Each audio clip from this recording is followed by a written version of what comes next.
11th IIT और NEET की तैयारी। पैराडाइज इंटरनेशनल स्कूल, हीरा पट्टी, आजमगढ़। Admission open.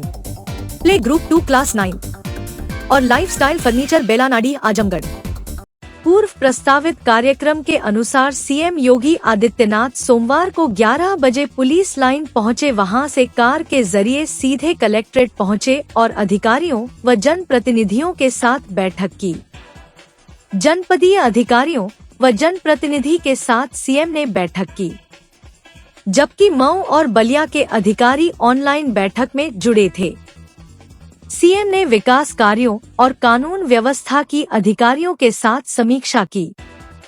इस दौरान महनगर की गौशाला कांड पर सीएम ने अधिकारियों की क्लास लगाई। जनप्रतिनिधियों ने कहा, अधिकारी बात नहीं सुनते हैं। इस पर सीएम योगी ने डीएम विशाल भारद्वाज को सख्त निर्देश दिए। महनगर में 9 जुलाई को 5 गायों की मौत के मामले पर सीएम ने जांच और कार्रवाई रिपोर्ट देखी। इसके अलावा जिले में तहसीलों में व्याप्त भ्रष्टाचार पर अधिकारियों को फटकार लगाई। पूरा कलेक्ट्रेट पुलिस छावनी में तब्दील रहा। बैठक में शामिल जनप्रतिनिधियों ने कहा कि अधिकारी फोन नहीं उठाते हैं, समस्याओं के प्रति गंभीर नहीं है। अधिकारियों द्वारा जनप्रतिनिधियों की उपेक्षा किए जाने को लेकर भाजपा के एमएलसी रामसूरत राजभर ने कुछ मामलों से मुख्यमंत्री योगी आदित्यनाथ को अवगत कराया और कहा कि छोटे छोटे मामले भी तहसील और थाने पर नहीं सुने जाते हैं। जब हम इसकी शिकायत उच्च अधिकारियों से करते हैं तो वहां भी सुनवाई नहीं होती, उच्च अधिकारियों के फोन नहीं उठाते। हद तो यह हो जाती है कि उच्च न्यायालय के निर्देशों का भी पालन अधिकारी नहीं कर रहे हैं। एमएलसी रामसूरत राजभर की शिकायत को सुनने के बाद मुख्यमंत्री योगी आदित्यनाथ ने समीक्षा बैठक के दौरान अधिकारियों को कड़ी फटकार लगाई और कहा कि इस तरीके की शिकायत फिर नहीं आनी चाहिए।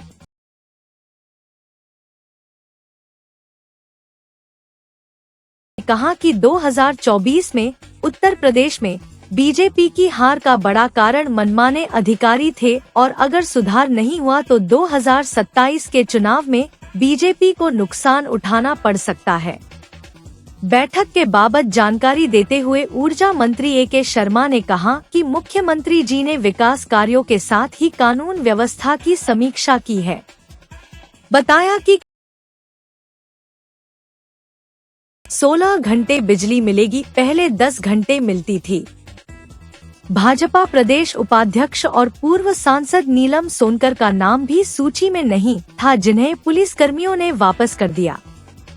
इस बैठक में नगर विकास मंत्री ए.के. शर्मा, मंत्री दारा सिंह चौहान, मंत्री दानिश अंसारी, एमएलसी विजय बहादुर पाठक, पूर्व सांसद दिनेश लाल यादव निरहुआ, एमएलसी रामसूरत राजभर, पूर्व एमएलसी यशवंत सिंह उपस्थित रहे। मैं इस मंडल के तीनों जिलों की जनता की तरफ से माननीय मुख्यमंत्री जी का बहुत बहुत धन्यवाद करता हूं कि उन्होंने आजमगढ़ में आकर के मंडल के तीनों जिलों के विकास कार्यों की समीक्षा किया और हमारे जैसे मंत्रीगण, जनप्रतिनिधिगण, नेतागण, कार्यकर्तागण के साथ भी बातचीत करके उनकी भी भावना उचित निर्देश दिए हैं। मुझे आशा ही नहीं पूर्ण विश्वास है कि माननीय मुख्यमंत्री जी के आशीर्वाद से इस मंडल के विकास सभी विकास योजनाओं पे फोकस रहा, राजस्व पे रहा, बिजली पे रहा, ग्राम पंचायत आवास दिए जा रहे हैं लोगों को, कान्हा गौशाला जो चल रही है, गौशाला जो पशु इधर उधर रहते हैं उनके बारे में, सभी के बारे में भी उन्होंने बहुत बारीकी से समीक्षा किया है। एक सबसे बड़ी बात जो आज की इस यहाँ के कार्यक्रम की रही है उसमें यह है कि हमारी और माननीय मुख्यमंत्री जी के बीच चर्चा हुई और उन्होंने जो किसानों को 10 घंटे अभी तक बिजली दी जाती थी उसे 16 घंटा करने का उन्होंने निर्णय लिया है। हम किसानों की तरफ से मुख्यमंत्री जी का बहुत बहुत धन्यवाद करते हैं कि उन्होंने हमें 16 घंटे बिजली देने के लिए हमें छूट दिया। कुछ अधिकारियों को फटकार भी लगाई गई। ये तो समीक्षा होती है तो थोड़ी बहुत बातचीत लोगों को कुछ कड़े शब्द कुछ मीठे शब्द ये समीक्षा का भाग होता है। सभी अधिकारियों को उन्होंने उचित दिशा निर्देश और उचित सूचनाएं दी। बताए सब लोग बारी बारी बताए और बहुत उस प्रकरण को गंभीरता से माननीय मुख्यमंत्री ने संज्ञान में लिया, उस पर बहुत ठोस कदम उठाने के लिए कहा। आपने क्या कहा? हमने क्षेत्र की खाली 2 समस्या बताया, ज्यादा से ज्यादा समस्या थाने तहसील की है। कोई ऑर्डर कंप्लायंस नहीं होता, अधिकारियों का फोन नहीं उठता, न बैग जाता है। कुछ पहले बता चुके थे, आज भी बताए। ये ऑर्डर में ऑर्डर सब होने के बाद बेचारे फरियादी न्याय नहीं पाते हैं। मैं प्रमाण सहित 3-4 प्रतिलिपि दिया। जिलाधिकारी के बारे में क्या कहा गया? मैं कहा कि जब बड़े अधिकारी ठीक रहे तो नीचे खुद सही हो। पहले प्रतिनिधियों से लिए, हमने कहा साहब ये है 6 महीना 6 साल मुकदमा लड़ा, इसके बाद हाई कोर्ट का दरवाजा खटखटा, डायरेक्शन ला, कंटेम्प्ट किया, तब भी नहीं हुआ। प्रमुख सचिव में लिखवाया, अब आज आपको दे रहा हूँ। अब 4 प्रकरण है, आप देख लीजिए। तो किस किस अधिकारी को मुख्यमंत्री जी ने फटकार लगाई? सबको, एसपी डीएम सबको। क्या बोला? नहीं, इस पर या लापरवाही नहीं बरती नहीं तो जिम्मेदारी होगी अधिकारी की। ठीक, आप संतुष्ट हैं बैठक से? हाँ, संतुष्ट। आज सबसे बात के संतुष्ट है, जब बातें नहीं करते तो संतुष्ट क्या होते? हम तो हो चुके हैं एकदम। यह बताइए कि अब जीता जागता प्रमाण है चुनाव सामने, वह देख लिए हैं कि अगर पड़ा है नतीजा भुगतना पड़ सकता है। ना पढ़ना नहीं, अगर सजग नहीं होगा तो कुछ भी हो सकता है। जनता तो जनता के लिए सब कुछ है, जनता के लिए है। मैं जनता अगर काम नहीं होगा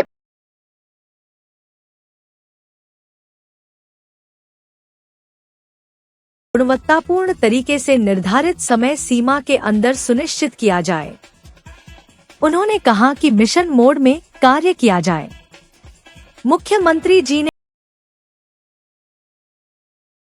पदों का निस्तारण शीर्ष प्राथमिकता के आधार पर करना सुनिश्चित करें। कहा कि विकास कार्यों की समीक्षा के लिए प्रशासनिक स्तर के अधिकारियों को नोडल अधिकारी नामित करें। उन्होंने कहा कि नोडल अधिकारी प्रत्येक सप्ताह विकास कार्यों का निरीक्षण करें।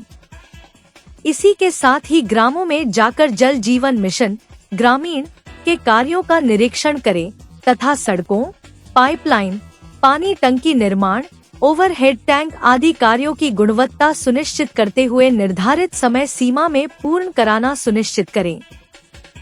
उन्होंने कहा कि कार्यदायी संस्थाएं खोदी गई सड़कों को प्रत्येक दशा में पूर्व की स्थिति में लाना सुनिश्चित करें। मुख्यमंत्री ने तीनों जिले के पशु चिकित्साधिकारियों को पशु टीकाकरण, ईयर टैगिंग, निराश्रित गौवंश संरक्षण एवं निराश्रित गौवंश हेतु गोचर भूमि पर हरे चारे की बुवाई कराने के निर्देश दिए। उन्होंने कहा कि पशु आश्रय स्थलों पर साफ पानी, चारे की व्यवस्था प्रत्येक दशा में सुनिश्चित किए जाए। उन्होंने कहा कि पशुओं का टीका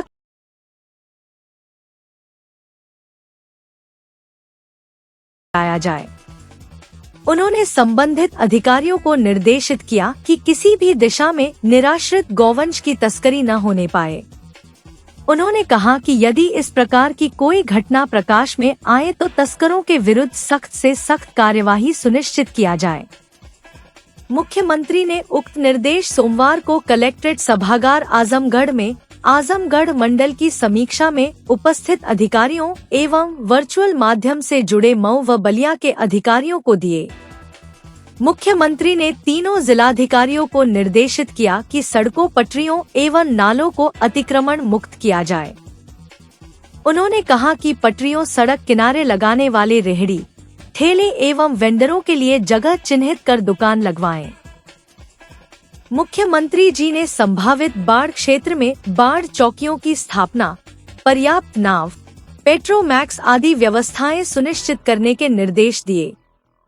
मुख्यमंत्री ने सेवायोजन विभाग के अधिकारियों को निर्देश दिए कि प्रत्येक 3 माह पर रोजगार मेले का आयोजन अवश्य कराया जाए तथा अधिक से अधिक युवा वर्ग को रोजगार से जोड़ना सुनिश्चित किया जाए। उन्होंने कहा कि रोजगार मेले में प्रभारी मंत्री एवं जन प्रतिनिधियों को अवश्य बुलाया जाए। मुख्यमंत्री ने मुख्य चिकित्साधिकारियों को सभी PHC-CHC पर जन आरोग्य मेला लगाने हेतु निर्देशित किया। इसके साथ ही मुख्यमंत्री ने सभी स्वास्थ्य केंद्रों पर चिकित्सकों की उपस्थिति भी सुनिश्चित कराने के निर्देश दिए। उन्होंने कहा कि कानून व्यवस्था पर विशेष ध्यान दे, कोई भी अपराध न करने पाए। उन्होंने कहा कि पुलिस पेट्रोलिंग बढ़ाएं तथा PRV 112 का हूटर बजाते हुए रात में पेट्रोलिंग सुनिश्चित की जाए ताकि गुंडे माफिया में दहशत उत्पन्न हो। उन्होंने कहा कि व्यस्त बाजारों, स्थानों, कस्बों में सादी वर्दी में पेट्रोलिंग किया जाए। उन्होंने कहा कि महिला अपराधों एवं चेन स्नैचिंग को गंभीरता से लेते हुए कार्यवाही करने के निर्देश दिए। उन्होंने कहा कि ऐसे लोगों की टॉप 10 सूची बनाएं तथा तत्काल कार्यवाही सुनिश्चित किया जाए। बेसिक शिक्षा विभाग की समीक्षा करते हुए मुख्यमंत्री ने कहा कि प्राथमिक स्कूलों में बच्चों के नामांकन को बढ़ाएं। उन्होंने कहा कि 6 वर्ष से छोटे बच्चों का प्रवेश आंगनवाड़ी केंद्रों में कराना सुनिश्चित किया जाए। उन्होंने कहा कि डिजिटल अटेंडेंस को लेकर विवाद न हो। उन्होंने कहा कि खंड शिक्षा अधिकारी ब्लॉक स्तर पर अध्यापकों से संवाद बनाकर विवाद को खत्म कराएं। उन्होंने कहा कि कहीं भी अव्यवस्था न उत्पन्न हो। उन्होंने कहा कि अव्यवस्था उत्पन्न करने वालों के विरुद्ध कड़ी कार्यवाही सुनिश्चित किया जाए। निवेश मित्र पोर्टल के आवेदन का तत्काल निस्तारण किया जाए। राजस्व विभाग की समीक्षा करते हुए मुख्यमंत्री ने कहा कि राजस्व से संबंधित कोई भी आवेदन 45 दिन से अधिक लंबित न रहे। उन्होंने कहा कि धारा 67, धारा 80, धारा 34 आदि वादों को जो 1 से 5 वर्ष से लंबित है, उनको अभियान चलाकर अगले 3 माह के अंदर समाप्त करें। उन्होंने कहा कि पैमाइश आदि को समय सीमा के अंदर निस्तारित करें। उन्होंने सभी जिलाधिकारी को प्रत्येक वाद को स्वयं देखने एवं निस्तारित कराने के निर्देश दिए। आय, जाति, निवास प्रमाण पत्र को निर्धारित समय सीमा के अंतर्गत जारी कराएं। उन्होंने कहा कि भारत सरकार के नोटिफिकेशन के अनुसार अनुसूचित जाति, अनुसूचित जनजाति, अन्य पिछड़ा वर्ग एवं सामान्य वर्ग के प्रमाण पत्र जारी करें। उन्होंने कहा कि गौड़ जाति से संबंधित जारी होने वाले जाति प्रमाण पत्र को विशेष रूप से देखा जाए। उन्होंने अपेक्षित वर्षा न होने के कारण किसानों के लिए नहरों में पर्याप्त पानी की आपूर्ति सुनिश्चित करने के निर्देश दिए। उन्होंने कहा कि टेल तक पानी पहुंचाना सुनिश्चित किया जाए। उन्होंने मुख्य अभियंता विद्युत को पर्याप्त विद्युत आपूर्ति सुनिश्चित करने के निर्देश दिए ताकि ट्यूबवेल से सिंचाई हेतु पानी की आपूर्ति सुनिश्चित हो सके। मुख्यमंत्री ने कांवड़ यात्रा की समीक्षा करते हुए कहा कि कांवड़ियों की आस्था एवं सुरक्षा सुनिश्चित किया जाए। उन्होंने कहा कि कांवड़ यात्रा से संबंधित होने वाले आयोजन को सकुशल संपन्न कराना सुनिश्चित करें। मंडलायुक्त मनीष चौहान ने मुख्यमंत्री के समक्ष तीनों जनपदों के विभिन्न विभागों द्वारा संचालित योजनाओं की विस्तृत जानकारी से अवगत कराया। इसके साथ ही पुलिस उप महानिरीक्षक वैभव कृष्ण ने महिलाओं एवं बालिकाओं से संबंधित अपराधों पर की गई कार्यवाही, शस्त्र अधिनियम, आबकारी अधिनियम, गोवध गो तस्करी, गैंगस्टर अधिनियम के अंतर्गत जब्तीकरण, NSA, गुंडा अधिनियम, विवेचनाओं के निस्तारण की स्थिति, वांछित अभियुक्तों के गिरफ्तारी की स्थिति, पुरस्कार घोषित अपराधी, ऑपरेशन कन्विक्शन के अंतर्गत कार्यवाही, प्रदेश स्तर के चिन्हित माफियाओं के विरुद्ध कार्यवाही, जनपद से प्रदेश स्तर के चिन्हित माफिया के विरुद्ध कार्यवाही, अन्य विभिन्न श्रेणी के माफियाओं के विरुद्ध कार्यवाही, थाना पुलिस चौकी भवन संबंधी शासन स्तर पर लंबित प्रस्ताव, श्रावण मास कावड़ यात्रा से संबंधित तैयारियों एवं अग्निशमन व्यवस्था तथा अन्य विभागों से समन्वय से संबंधित विस्तृत प्रस्तुतिकरण मुख्यमंत्री के समक्ष किया। इसके पश्चात मुख्यमंत्री ने हरिहरपुर आजमगढ़ में निर्माणाधीन संगीत महाविद्यालय का स्थलीय निरीक्षण किया। उन्होंने कार्यदायी संस्थाओं को महाविद्यालय का निर्माण गुणवत्तायुक्त एवं निर्धारित समय से कराने के निर्देश दिए। बैठक में ऊर्जा एवं नगर विकास मंत्री अरविंद शर्मा, मंत्री दारा सिंह चौहान, परिवहन मंत्री दयाशंकर सिंह, एमएलसी रामसूरत राजभर, यशवंत सिंह, पूर्व सांसद दिनेश लाल यादव, विधायक हंशु राम, जिलाधिकारी विशाल भारद्वाज, पुलिस अधीक्षक हेमराज मीना, मुख्य विकास अधिकारी परीक्षित खटाना तथा वर्चुअल माध्यम से मऊ व बलिया के जिलाधिकारी एवं अन्य मंडलीय अधिकारी व अन्य जन प्रतिनिधिगण उपस्थित। सावन के पहले सोमवार को मंदिरों पर आस्था का सैलाब उमड़ पड़ा। मंदिरों व शिवालयों पर भक्तों की भीड़ लगी थी। भीड़ को नियंत्रित करने व सुरक्षा के दृष्टि से जगह जगह पुलिस फोर्स तैनात रही। वहीं वॉलंटियरों ने भी सुरक्षा की कमान संभाल रखी थी। सीसीटीवी कैमरे से निगरानी की जा रही थी। नगर से सटे भंवरनाथ मंदिर में सर्वाधिक भीड़ नजर आई। भीड़ को नियंत्रित करने के लिए बांस-बल्ली लगाकर बैरिकेडिंग की गई थी। सीसीटीवी कैमरे से पुलिस गतिविधियों रखी हुई थी। रविवार की रात 8 बजे से ही वाहनों का डायवर्जन कर दिया गया था। मंदिर से काफी दूरी पर छोटे वाहनों के लिए पार्किंग बनाई गई थी। शिव भक्तों की भी पैदल ही मंदिर की ओर कूच कर रही थी। अलसुबह से ही श्रद्धालुओं की मंदिर पर कतारें लग गई। वॉलंटियर के साथ ही पुलिस भीड़ को नियंत्रित कर रही थी। भंवरनाथ व बौरहवा बाबा मंदिर पर मेला भी लगा हुआ था। नगर के मातवरगंज, मुकेरीगंज, सिधारी शंकर तिराहा स्थित शिव मंदिर पर भी श्रद्धालुओं की भीड़ लगी हुई थी। जिले के सभी शिव मंदिरों में भक्त उमड़े हैं। बेलपत्र, भांग, धतूरा, मदार के फूल समर्पित कर पूरे श्रद्धा भाव के साथ भगवान का जलाभिषेक कर सुख समृद्धि की कामना किया। और स्त्री को ये व्रत करना चाहिए। ये हमारे परिवार और हमारे सारे बंधुओं के लिए बहुत ही शुभ दिन है। हमारे हिसाब से मान्यता तो यहाँ की बहुत है, क्योंकि हमने भी जो मनोकामना यहाँ मानी थी वो पूर्ण हुई। हम लोगों ने अपने बच्चे के लिए माना था और हम लोग का पहला बच्चा यहीं हुआ। भक्तों की भीड़ तो हमेशा लगता है कि जब तक 5 सोमवार पड़ेगा इस बार, अब 5 सोमवार में यहाँ भक्तों की भीड़ अपार रहेगी। जैसे आप देख रहे होंगे बाहर प्रांगण में एक म्यूजिक सिस्टम भी चल रहा है, वहाँ डीजे भी लगा हुआ है। काफ़ी लोग उधर एंजॉय कर रहे हैं और यहाँ भगवान के दर्शन के लिए सभी लोग लालायित है। और आज का दिन सबसे अच्छा माना जाता है। आज का मुहूर्त इतना अच्छा है कि हर मनोकामना पूरी होती है। महादेव जी के जो भी आता है खाली हाथ नहीं जाता है, सब भर के जाता है। धतूर, भांग, पेड़ा, अगरबत्ती, मिश्री, कमल का फूल, ये सारा जितना आया है मेरा शक्ति उतना चढ़ाए हैं। बहुत भीड़ है, इतना भीड़ है कि पूछिए मत। महादेव जी को हम बहुत मानते हैं। हर मनोकामना हमारा आजमगढ़ के थाना कोतवाली में स्क्रैप की दुकान की आड़ में चोरी की। आजमगढ़, गाजीपुर समेत अन्य क्षेत्रों से मोटरसाइकिल को काटकर उसके पार्ट्स को आनन फानन में अलग अलग कर औने पौने दाम में बेचकर ठिकाने लगाने के बड़े नेटवर्क का खुलासा करते हुए कोतवाली पुलिस ने 2 लोगों गिरफ्तार किया है। थाना कोतवाली के हाफिजपुर स्थित श्याम नारायण की कबाड़ की दुकान से पुलिस ने सुनील कुमार पुत्र अशोक निवासी मलिक सुदनी थाना मुबारकपुर उम्र 29 वर्ष और श्याम नारायण पुत्र स्वर्गीय फूलचंद निवासी करखिया थाना रौनापार आजमगढ़ हाल पता मालिक Singh and brothers trading company Hafizpur थाना कोतवाली उम्र 57 वर्ष को गिरफ्तार किया है।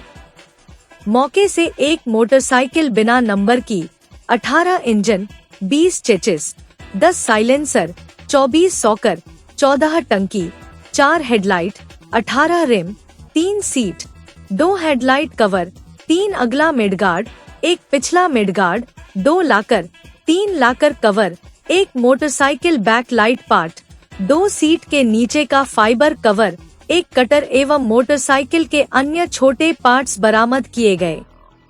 मामले में अभियुक्त सुनील ने बताया कि उसने उपरोक्त मोटरसाइकिलों की चोरी कर उसे कबाड़ी की दुकान पर बेचा था। कबाड़ी उन मोटरसाइकिलों को काटकर तथा चेचिस नंबर मिटाकर चोरी की मोटरसाइकिलों के सामानों को अलग अलग पार्ट में करके भेज देता है। अवैध लाभ कमाने के लिए वह दोनों मिलकर काम करते हैं। थाना कोतवाली में 2 शातिर चोर पकड़े गए हैं, जिसमें एक का नाम सुनील है, ये मुबारकपुर क्षेत्र का रहने वाला है, वह दूसरा श्याम नारायण है, यरोना पार का रहने वाला है, यह कबाड़ी है। इनसे 1 साबुत मोटरसाइकिल, 20 मोटरसाइकिलों की चेसिस व 18 इंजन बरामद हुए हैं। ये 6 माह से ये लोग एक्टिव थे और लगातार क्षेत्र में चोरी की घटनाएं कर रहे थे। इनसे 10 चोरी की घटनाओं का अनावरण हुआ है और ये लोग 6 माह से एक्टिव होने के अलावा लगातार चोरी कर रहे थे। इसका आइडेंटिफिकेशन इन लोगों का सीसीटीवी फुटेज के माध्यम से हुआ है। सीसीटीवी फुटेज पास में आया पुलिस के, फिर इसके बाद डिकॉय लगाए गए अलग अलग जगह पर, जो कि इस आदमी की पहचान हो सके। ये आदमी मोटरसाइकिल चोरी करने के लिए आया न्यायालय परिसर में, वहां से इसको पकड़ा गया। फिर इसके बाद इसने बताया कि ये मोटरसाइकिल चोरी कर ये कबाड़ी को बेच दिया करता था और वो कबाड़ी अलग अलग पार्ट्स करके इसको अन्य स्थानों पर लोगों को बेच दिया करता था। इन लोगों के विरुद्ध शीघ्र ही गैंगस्टर एक्ट की कार्रवाई भी करी जाएगी व प्रॉपर्टी जब्तीकरण कार्य की कार्रवाई। लगभग कितने लोग इस घटना को अंजाम देते थे? इसमें केवल ये अकेला काम करता था, चोरी सुनील था, वह ये मोटरसाइकिल चोरी करने के उपरांत ये कबाड़ी जिसका नाम श्याम नारायण है इसको बेच दिया करता था और वो मोटरसाइकिलों को पार्ट्स में करके इसको अन्य लोगों को बेचता था। बाइक उठा रहे थे सर। कहाँ से? यहीं कचहरी के पास। अच्छा, क्या करते थे, कैसे? ले जाके वहाँ पे बेच देते थे। कहाँ पे? ये बाईपास पे। कहाँ पे? सदर बाईपास से इधर एक दुकान है। क्या नाम है दुकान का? बजरंग धर्म काटा कबाड़ी वाले हैं। अच्छा अच्छा जी। तो लगभग ये कितने दिनों से चल रहा है ये? 6 महीने चल रहा था। 6 महीने से। अब तक कितनी गाड़ियों बेच चुके हैं आप? 4 सर। 4 गाड़ियाँ सर। 4? जी। अच्छा, इसे कितना पैसा आता था? 2500 रुपये गाड़ी का देते थे सर। अच्छा। गायत्री शक्ति पीठ कोल पांडे आजमगढ़ में रविवार को युग ऋषि तपोनिष्ठ वेद मूर्ति पंडित श्री राम शर्मा आचार्य की याद में गुरु पूर्णिमा व्यास पूर्णिमा धूमधाम से मनाई गई। बड़ी संख्या में श्रद्धालु बहनें एवं भाइयों की उपस्थिति में श्रद्धा भक्ति से गुरु पादुका पूजन एवं 9 कुंडीय गायत्री महायज्ञ का आयोजन किया गया। गायत्री शक्ति पीठ कोल पांडे की प्रधान ट्रस्टी विदुषी उषा शर्मा के सानिध्य में विविध संस्कार, गुरु दीक्षा, नामकरण एवं अन्य संस्कार भी संपन्न कराए गए। इस अवसर पर Vipin Kumar Rai, ATS DSP, Varanasi zone द्वारा जब निर्मित 5 कुंडीय यज्ञशाला का शुभारंभ एवं गुरु पादुका पूजन किया गया तथा प्रमुख कथा वाचक गणेश जी महाराज की उपस्थिति भी रही। इस अवसर पर 700 लोगों में भोजन प्रसाद भी ग्रहण किया। आज यूँ कहें तो व्यास पूर्णिमा गुरु पूर्णिमा है और व्यास जी ने अपने साहित्य के, पुराणों के, ग्रंथों के लेखन के माध्यम से मनुष्य को ज्ञान की दिशा की ओर बढ़ाया और इसीलिए ये कह सकते हैं कि पूरे विश्व के लिए उत्सव है ये, क्योंकि ज्ञान के बिना मनुष्य पशु के तुल्य है।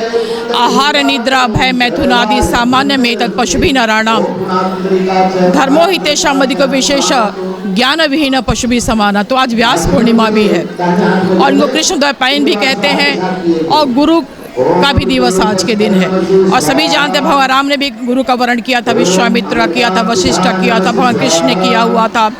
वो व्यास जी हो, सुखदेव जी ने ज्ञान प्राप्त करने के लिए राजा जनक के यहाँ गए थे, ज्ञान को प्राप्त किया था। चाहे वो गौतम हो, कपिल हो, कणाद हो, आचार्य शंकर हो, तो गुरु पूजन के साथ में भाव ये होता है कि गुरु जिस देवत्व की ओर गए हैं मनुष्य भी उस ओर जाए। जीव से शिव की यात्रा, लघु से विराट की यात्रा, शूद्र से महान की यात्रा है ये। तो गुरु के आदर्श में गुरु कोई देह नहीं होता है, गुरु शक्ति के रूप में होता है, विचार के रूप में होता है ये। तो भगवान राम ने भी गुरु का वर्णन किया था, कृष्ण भगवान ने भी किया था, शंकर भगवान ने स्वयं कहा शिवो हमाकृता देवी न दीर्घोचर नहीं तस्मात् गुरु रूपेण शिष्यान् रक्षति सर्वदा। तो गुरु को देव कहते हैं। गुरु अपने विचार के माध्यम से, प्रेरणा के माध्यम से, ऊर्जा के माध्यम से, प्रवाह के माध्यम से वो निरंतर वो व्यक्तियों का मार्गदर्शन करते हैं जो उनसे संबंध जोड़ते हैं। जैसे बिजली है, बिजली के नंगे तार को अगर किसी ने स्पर्श कर दिया तो उस व्यक्ति को जो स्पर्श करेगा वो बिजली का करंट उसको लगेगा। तो जिसने आत्म तत्व का अवगाहन किया, परमात्म तत्व को महसूस किया, उसको अगर स्पर्श करते हैं, उसका सानिध्य प्राप्त करते हैं तो हम भी उससे लाभान्वित होते हैं। तो गायत्री शक्तिपीठ कोल पांडे में प्रत्येक वर्ष की बाद इस वर्ष भी 24 लाख गायत्री महामंत्र का अनुष्ठान हुआ।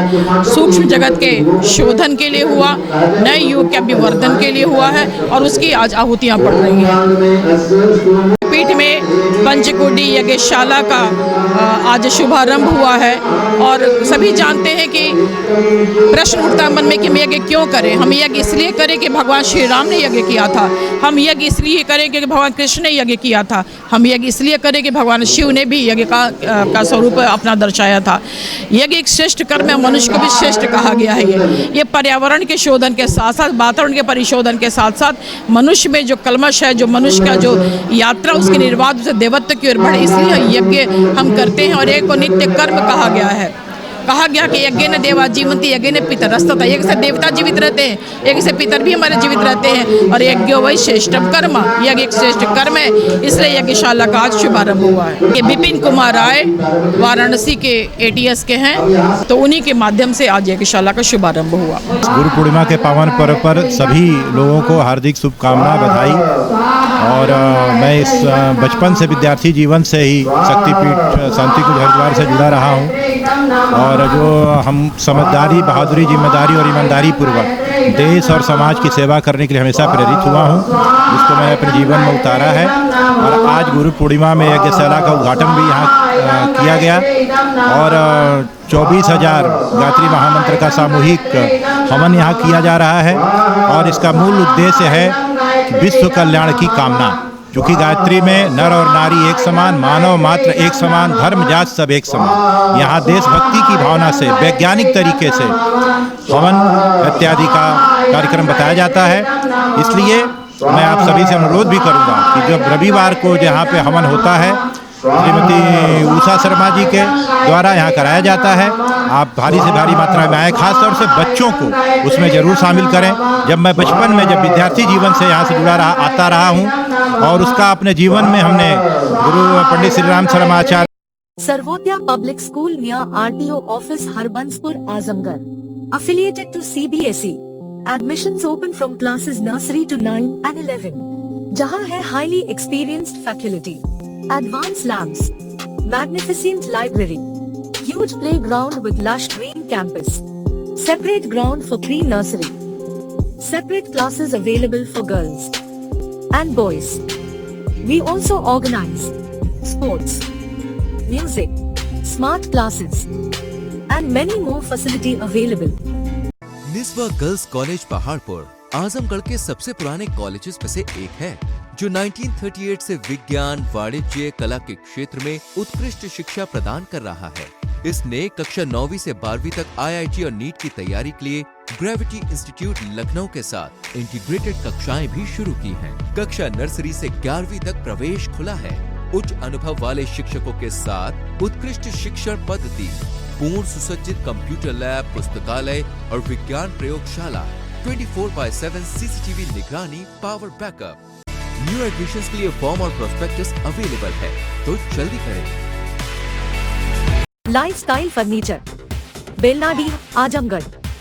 सभी प्रकार के फर्नीचर एवं इलेक्ट्रॉनिक सामानों की भरपूर रेंज उपलब्ध। हमारे यहाँ EMI की सुविधा 0% ब्याज पर उपलब्ध। इलेक्ट्रॉनिक सामानों में LED TV, refrigerator, washing machine, air conditioner, air cooler, deep freezer, water cooler, mixer juicer, iron, fan, induction, battery, inverter, electric geyser, gas geyser, आटा चक्की इत्यादि। फर्नीचर के सामानों में बेड, गद्दा, सिंगारदान, अलमीरा, sofa, table, chair, rack, stool, संदीली, सीढ़ी, डाइनिंग टेबल, झूला आदि। शादी विवाह की हो तैयारी या ऑफिस और घर के लिए सामानों की करनी हो खरीदारी, पहुँचिए lifestyle furniture, Belnadi, Azamgarh. Paradise International School, a CBSE board, co-ed English medium school, a place for your lovely kids in your nearby vicinity.